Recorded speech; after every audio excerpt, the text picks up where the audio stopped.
Hello students, welcome to encrypted learning. आप सभी का बहुत बहुत स्वागत है इनक्रिप्टेड लर्निंग पे। कैसे हो आप सब? आई होप आप अच्छे होंगे, अच्छे से पढ़ाई कर रहे होंगे। जो स्टूडेंट्स, नई वैकेंसी आई है वो यूनियन पब्लिक सर्विस कमीशन यानी कि यूपीएससी के द्वारा आई है। वो है सीडीएस यानी कि कंबाइंड डिफेंस ग्रेजुएट का जो सर्विस एग्जामिनेशन है 2022 के लिए आया है ये, ठीक है ना। इसकी जो डेट है फिल करने की एप्लीकेशन की, जो लास्ट डेट है वो है 11 जनवरी 2022 के लिए। और आज से यानी कि 12 दिसंबर से फॉर्म जो है भरने स्टार्ट हो जाएंगे, ठीक है। सो मैं आशा करता हूँ कि आप इसका फॉर्म जरूर भरेंगे और ये काफी अच्छा फॉर्म है। और इसमें जो लेवल है यूपीएससी का, वो थोड़ा सा अप रहता है। लेकिन जो इसकी जॉब है, जो इसके पार्ट्स हैं, जो इसकी स्टार्टिंग आपकी पोस्ट बनने वाली है आर्मी में लेफ्टिनेंट, और फ्लाइंग ऑफिसर्स में आपका यानी कि फ्लाइंग ऑफिसर आप बन जाओगे एयरफोर्स में। ये काफी अच्छी पोस्ट है। आप उसको फिल जरूर करना फॉर्म को, और अटेम्प्ट जरूर करना। जो पेनल्टी है रॉन्ग आंसर की, वो है कितनी? 1/3 यानी कि 0.33 की नेगेटिव मार्किंग होगी आपकी, अगर कोई भी आप क्वेश्चंस गलत करते हो, ठीक है। इसके बारे में हम थोड़ी डिटेल में बात करेंगे यहाँ, ठीक है, कि कैसा एग्जामिनेशन है, कैसे आपको ट्रिकी स्ट्राइक करना है एग्जाम में, ठीक है ना। आई क्वालिफाइड 9 to 8 टाइम्स, ये एग्जाम मैंने निकाला है। I have the all the experience की कैसे आप निकाल सकते हो with limited time, limited resources में, ठीक है। जो कि इंडियन मिलिट्री एकेडमी आईएम में देहरादून के लिए जो वैकेंसी है वो कितनी है? 100 है टोटल। और उसमें 13 वैकेंसीज जो हैं वो रिजर्व हैं, किसके लिए? एनसीसी सी सर्टिफिकेट के लिए, जो कि आर्मी विंग के लिए है, ठीक है। और अगर हम बात करें इंडियन नेवल नेवल एकेडमी, जो कि एजिमाला का कोर्स है, उसमें 22 वैकेंसी आई है। और इसमें भी कुछ रिजर्व है, कितनी? 3 वैकेंसी रिजर्व है एनसीसी सी के लिए, जो कि नेवी के, जो एनसीसी नेवी विंग होती है उसके लिए। सेम एज इट इज अगर हम बात करें कि फ्लाइंग ऑफिसर यानी कि एयरफोर्स में, जो कि हैदराबाद ऑफिस है, हैदराबाद ट्रेनिंग सेंटर है एयरफोर्स का। उसकी 32 वैकेंसीज हैं टोटल। और उसमें भी रिजर्व है कितनी? 3 वैकेंसी रिजर्व है एनसीसी सी सर्टिफिकेट के लिए, जो कि एयर विंग के लिए है, ठीक है। और अगर हम बात करें ओटीए चेन्नई की, ऑफिसर ट्रेनिंग अकेडमी चेन्नई के लिए, और ये मैन की बात है, यानी कि ये शॉर्ट सर्विस कमीशन का होता है ऑफिसर ट्रेनिंग अकेडमी में। इसकी 170 वैकेंसी है टोटल। और same as it is officer training academy यानी कि ओटीए, जो फीमेल की बात करें तो 17 वैकेंसी है टोटल। अगर हम बात करें 341 यानी कि 341 वैकेंसी आपके पास है। That is a very good number. आप इसमें फाइट कर सकते हो अच्छे से, ठीक है। और सबसे अच्छी बात यह कि जब आप क्वालिफाइड कर देते हो एग्जाम को, रिटर्न एग्जाम को, उसके बाद आपका इंटरव्यू यानी कि पर्सनालिटी टेस्ट होता है, जिसको हम एसएसबी बोलते हैं, सर्विस सिलेक्शन बोर्ड, ठीक है। ये अलग अलग होता है, अलग अलग सेंटर्स पे होता है ना। आर्मी का जैसे कि प्रयागराज होता है, एयरफोर्स का होता है अलग अलग, ठीक है, जैसे कि देहरादून। इस तरीके से आपका अलग अलग जगह पे ये होता है। अगर हम बात करें एजुकेशनल क्वालिफिकेशन की, एजुकेशनल क्वालिफिकेशन में आईएमए के लिए अगर आपको अप्लाई करना है, और ऑफिसर ट्रेनिंग अकेडमी चेन्नई के लिए अगर आपको अप्लाई करना है, तो आपको सिर्फ एक डिग्री होनी चाहिए यूनिवर्सिटी से, है ना। वो बीए हो सकती है, बीएससी हो सकती है, बीटेक हो सकती है, वो कुछ भी हो सकती है, सिंपल एक डिग्री होनी चाहिए आपके पास, ठीक है ना। लेकिन अगर हम वही बात करें इंडियन नेवल एकेडमी के लिए, यानी कि इंडियन नेवी के लिए, आपको क्या होना चाहिए? आपको degree in engineering from a recognised university, ठीक है। आपको इंजीनियरिंग की डिग्री चाहिए। एयरफोर्स के लिए या तो आप डिग्री हो रिकॉग्नाइज्ड यूनिवर्सिटी से, लेकिन फिजिक्स और मैथ 12th में होना चाहिए, या फिर आपके पास बैचलर ऑफ इंजीनियरिंग होनी चाहिए, ठीक है ना। 12th में आपने कुछ भी किया हो लेकिन आपके पास इंजीनियरिंग है, तब भी आप इसको अप्लाई कर सकते हो, ठीक है। आई होप आप ये क्लियर हो गया होगा।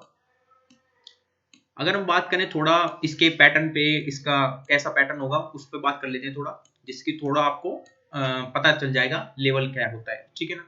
जैसे स्कीम ऑफ एग्जामिनेशन अगर हम बात करें, वो क्या है? देखो, आपको रिटर्न एग्जामिनेशन आपको क्वालिफाई करना है, ठीक है, जो कि कॉम्पिटिटिव एग्जाम होगा, और अच्छा लेवल आता है, मैं आपको बता रहा हूँ, जीएस का, इंग्लिश और मैथ, ठीक है।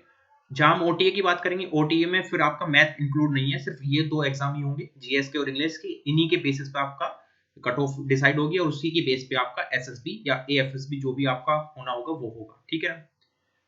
इसमें रिटर्न एग्जामिनेशन होगा, उसके बाद इंटरव्यू, इंटेलिजेंस पर्सनालिटी टेस्ट, जिसको मैं एसएसबी बोल रहा हूँ, वो होगा, ठीक है ना। अगर हम बात करें जो रिटर्न एग्जामिनेशन है उस पे कैसे करना है, देखो अब ध्यान से समझना आप। रिटर्न एग्जामिनेशन आपको क्वालिफाई कैसे करना है? सपोज करो Indian military academy, Indian naval academy और इंडियन एयरफोर्स एकेडमी, तीनों के लिए है ये। वो क्या है? देखो, ये 3 सब्जेक्ट हैं आपके पास, इंग्लिश, जनरल नॉलेज और एलिमेंट्री मैथमेटिक्स, ठीक है ना। जनरल नॉलेज में इसमें सीए भी इंक्लूड है, यानी कि करंट अफेयर्स भी इसमें इंक्लूडेड है। सो 100 मार्क्स का क्वेश्चन है, 100 मार्क्स 2 आवर्स के ये टाइम दिए हुए हैं। लेकिन जो क्वेश्चंस है, नंबर ऑफ क्वेश्चंस जो होंगे, सो नंबर ऑफ क्वेश्चंस अगर हम बात करें, इंग्लिश में 120 आते हैं, ठीक है। जनरल नॉलेज में भी 120 आते हैं और मैथमेटिक्स में आपके 100 होते हैं, ठीक है। यानी कि यहाँ देख पा रहे होंगे कि यहाँ जो होगा एक क्वेश्चन 1 नंबर का होगा, लेकिन यहाँ एक क्वेश्चन 1 नंबर का नहीं है, 1 से कम नंबर का है, ठीक है ना। अगर हम बात करें जो मैंने अभी आपको बताया ऑफिसर ट्रेनिंग एकेडमी, जो कि ओटीए चेन्नई के लिए है, ठीक है, उसमें सिर्फ आपका मैथ हट जाता है, सिर्फ आपका इंग्लिश और जनरल नॉलेज आते हैं, ठीक है ना। इसी के बेसिस पे आपका 200 मार्क्स में से आपकी कट ऑफ डिसाइड होती है, यहाँ आपकी 300 में से होती है, ठीक है जी। और कट ऑफ जो है वो मेनली इसमें आपको इंडिविजुअल भी आपको स्कोर करना होता है, जो कि 20% होता है, ठीक है ना। इंडिविजुअल भी आपको स्कोर करना है और कंप्लीट जो है टोटल कट ऑफ भी आपको क्वालिफाई करनी है। आई होप इतना समझ गए होंगे आप। अगर हम बात करें सिलेबस की, सिलेबस देखो क्या है, इंग्लिश में तो बेसिक है, ठीक है ना। इसमें लिखा भी हुआ है कि understanding of English and work while use of the words. तो मेनली अगर आपका ग्रामर और प्लस अंडरस्टैंडिंग के लिए पैसेज, बस यही होता है नॉर्मली, और इसी के बेसिस पे क्वेश्चंस पूछे जाते हैं, filling the blanks, true false, errors, और ये सब synonyms, antonyms, one word substitution, arrangement, और फिर नरेशन, ये इस तरह के क्वेश्चंस इंग्लिश में पूछे जाते हैं बेसिकली, है ना। लेवल ऑफ इंग्लिश जो है वो थोड़ा सा अच्छा होता है इसमें, ठीक है।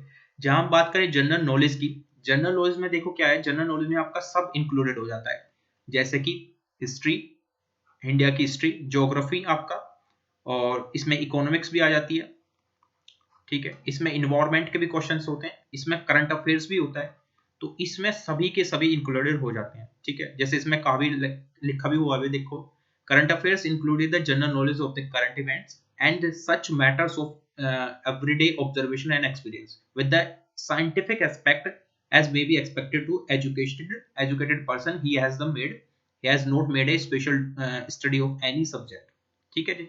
और अलग से भी आपको सब्जेक्ट पढ़ने पड़ेंगे, जो कि हिस्ट्री, ज्योग्राफी, ये सब होंगे। वहीं अगर हम बात करें अर्थमेटिक की, यानी कि मैथमेटिक्स की, मैथमेटिक्स में देखो बहुत सारी चीजें हैं, जैसे नंबर सिस्टम हो गए।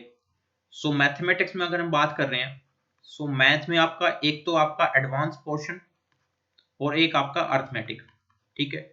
अर्थमेटिक में तो आपका normally profit loss, simple interest, compound interest, percentage, time and work, ये सब चीजें आती है। एडवांस पोर्शन की जहां हम बात करेंगे, उसमें अलजेब्रा, जो कि एक अच्छा लेवल आ जाता है, देखो एचसीएफ एलसीएफ भी होगा, ठीक है। ट्रिगोनोमेट्री अलग से होंगी और ज्योमेट्री भी होगी इसमें, और ज्योमेट्री के काफी अच्छे क्वेश्चंस इसमें पूछे जाते हैं, ठीक है।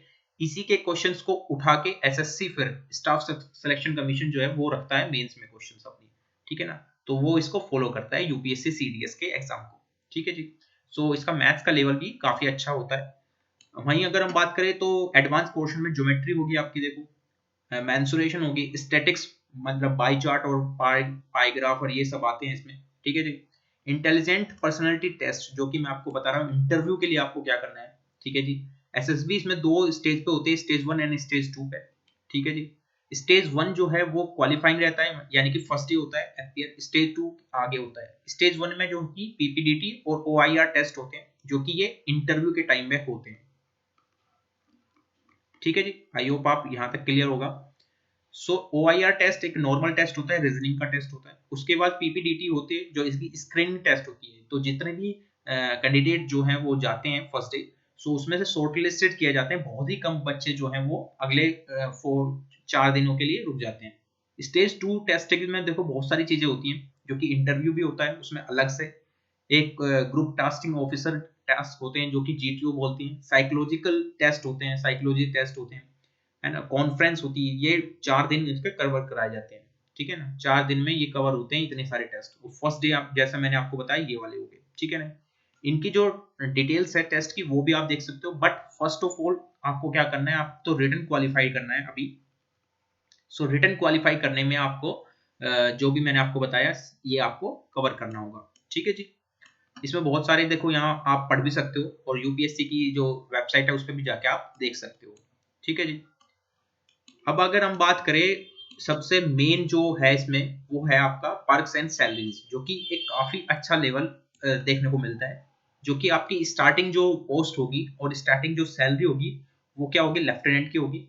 सो ल्यूटेनेंट इंडियन आर्मी में होता है। इंडियन आर्मी में जो लेवल 10 की आपका ये पे ग्रेड होने वाला है, और 56100 से 1,77,500 तक आपकी ये जो है नॉर्मल जो सैलरी होने वाली वो ये होने वाली है, same as it is captain major, फिर ये आगे आगे प्रमोशन के हिसाब से ये अलग अलग दे रखी है, ठीक है जी।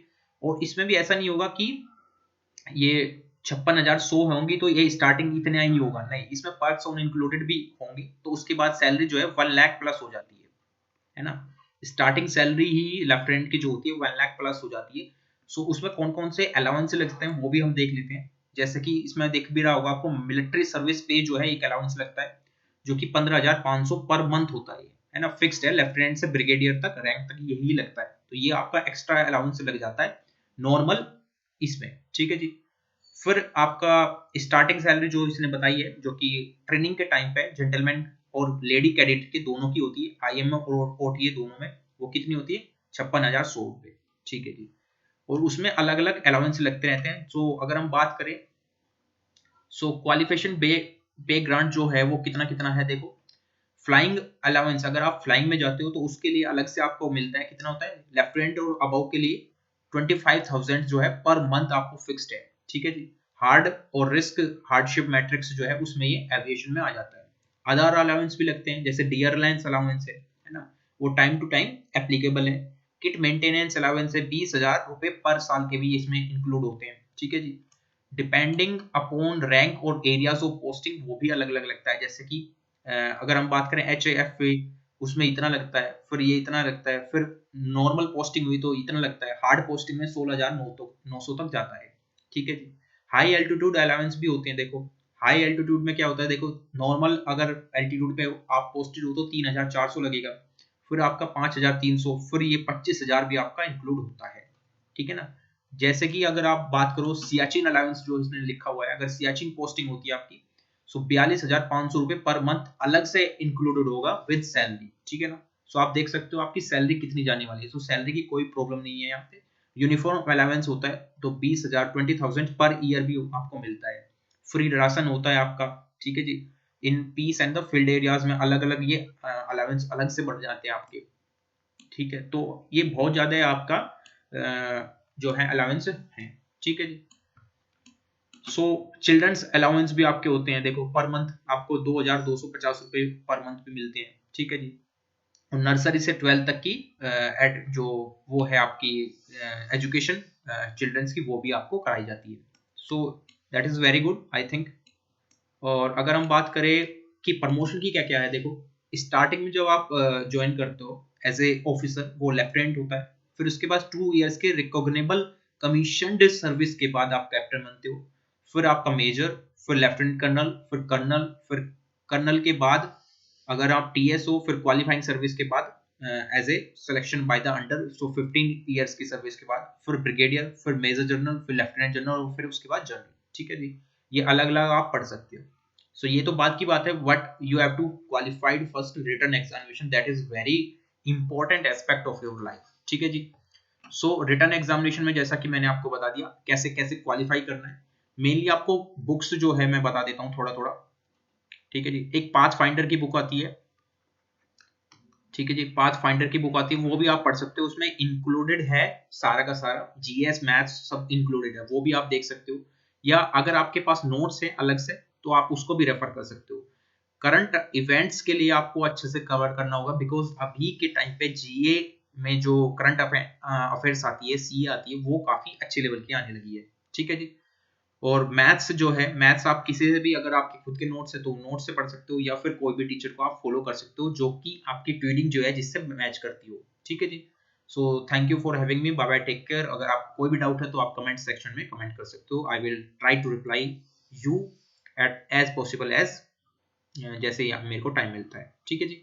सो उससे पहले लेकिन आपको क्या करना है, देखो आपको सब्सक्राइब कर लेना है चैनल को, ठीक है जी। और लाइक जरूर करना है, ठीक है ना, सब्सक्राइब एंड लाइक आप कर सकते हो। So thank you for having me, bye bye, take care, जय हिंद।